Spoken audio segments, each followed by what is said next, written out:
So we believe that everyone is a researcher. You don't just have to be based in a university or be a professional academic to be able to do research. Community Knowledge Matters is a Highlands and Islands network for community-led research. We're really interested in what happens when we let communities more in the driving seat of thinking about some of the issues that matter to them most in society. This came out of some of the work from the Ideas Fund. So the Ideas Fund is an experiment. It's re-looking at how we could fund research, and rather than funding the researchers through the institutions, it's actually looking to fund and support communities directly to answer the questions that are most important to them, particularly around mental well-being and across the Highlands and Islands. From our personal experience, I think that's what was one of the successes of the project. It was raised as an issue by the community, and it was supported by the community, it was driven through by the community. When ideas are given to communities or suggested to them, it's possibly not as powerful.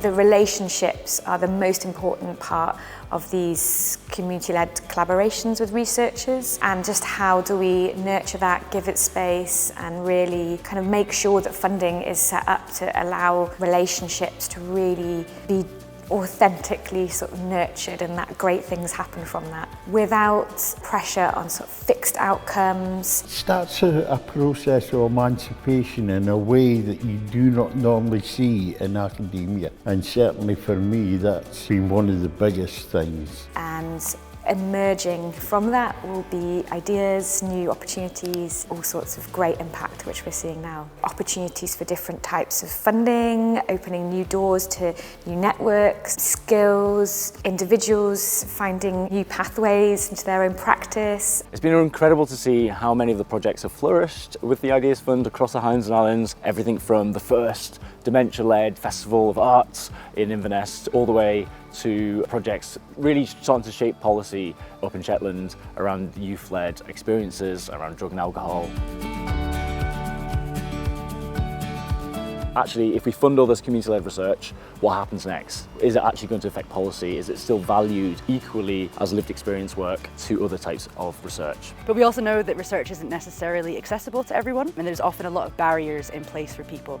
So we wanted to, with this network, think about, well, what are some of those infrastructural barriers? What are the kind of systemic issues that are preventing communities to be getting more involved in research?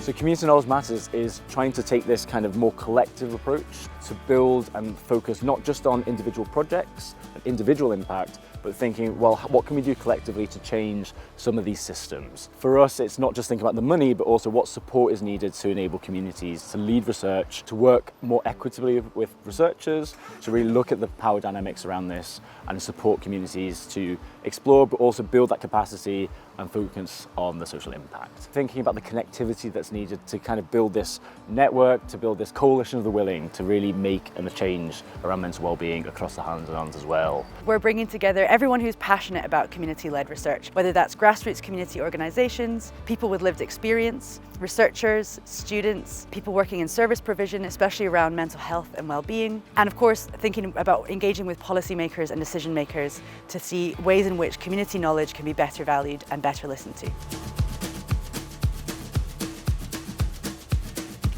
Some of the spaces that we do to enable this to happen are online community of practices, where we're trying to bring people together online to share different ideas, share challenges, be really honest and build that collective kind of advocacy, building ideas together and building these collaborations, and we can really learn from each other and start making change. So in one sense, we come from very diverse projects, but we are not a diverse group in terms of what the barriers and obstacles certainly are, and equally what the opportunities are for us to move forward in what we're doing.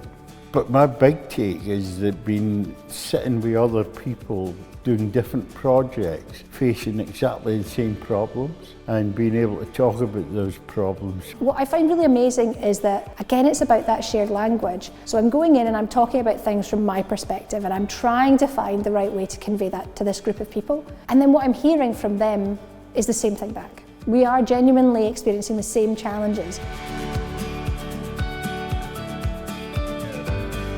We also really want to recognise that there's an already incredible practice happening across the Highlands and Islands in community-led research, and we want to spotlight this to give space for people to hear practical examples of what this means in practice. Sometimes that feels very different from a more theoretical understanding and actually understanding the impact. And so we have our community spotlights that are also going to be once a month, sharing a bit more of the kind of nuts and bolts of how this happens, what this means in practice, some of the tools that are used. Just kind of making new connections and partnerships and where we can link in with other areas and tap into their experience and advice. It's probably quite nice as well, almost validating 2 years of work, and that other people can learn from what we did in our project.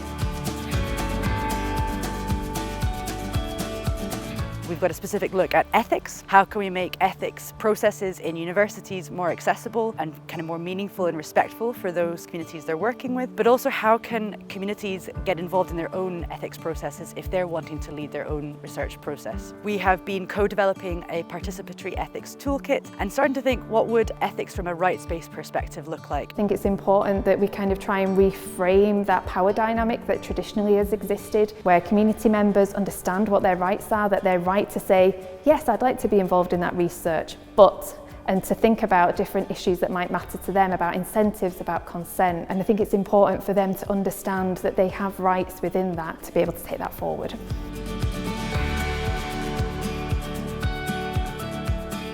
We know that communities hold a huge amount of knowledge and they understand the ways that their communities work and what's needed and what's not working. But so often they're the ones being asked the questions and those questions aren't being listened to. Because everyone keeps talking about things and everyone's asking the same questions, yet nothing is being done about it. And then we get asked the same questions again, and then it's like, I literally just answered these, what is being done about my answers?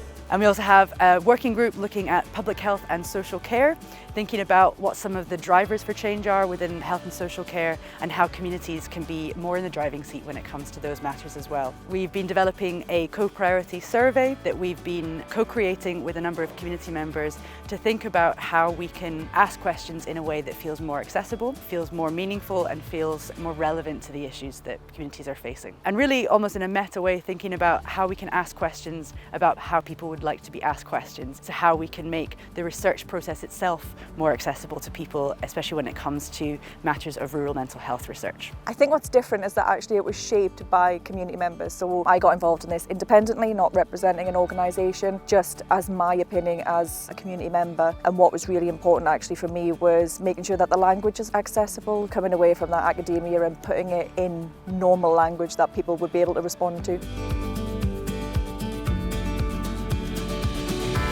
Well, with Community Knowledge Matters, we're really interested in thinking about how we can change the hierarchy of whose knowledge really matters. We know that there's people with lived experience who have a vast amount of knowledge about what would make a difference to them, and also communities who are often in the driving seat of fixing the issues that they're facing, but don't often have the chance to influence the policies that affect them the most. I think that policymakers really need to listen to people with lived experience, because we all have lived experience.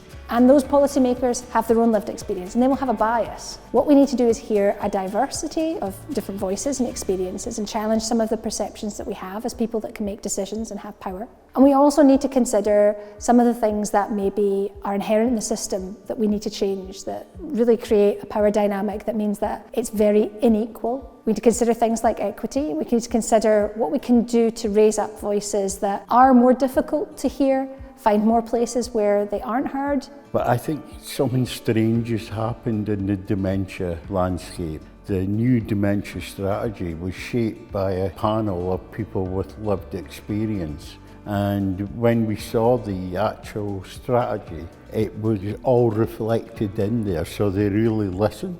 And I think that was because we were by then a community of people that were prepared to talk about the questions that the government were looking to ask. So I do think we are beginning to see real traction on that front. I think one of the amazing things about research is that it's truly transformative for the people that are involved, both from a researcher's perspective and the community's perspective, engaging with the world and thinking about it differently and thinking about your place in it and what your action does in the world. It just changes everything for everyone. So when it's done well, it's just an amazing thing.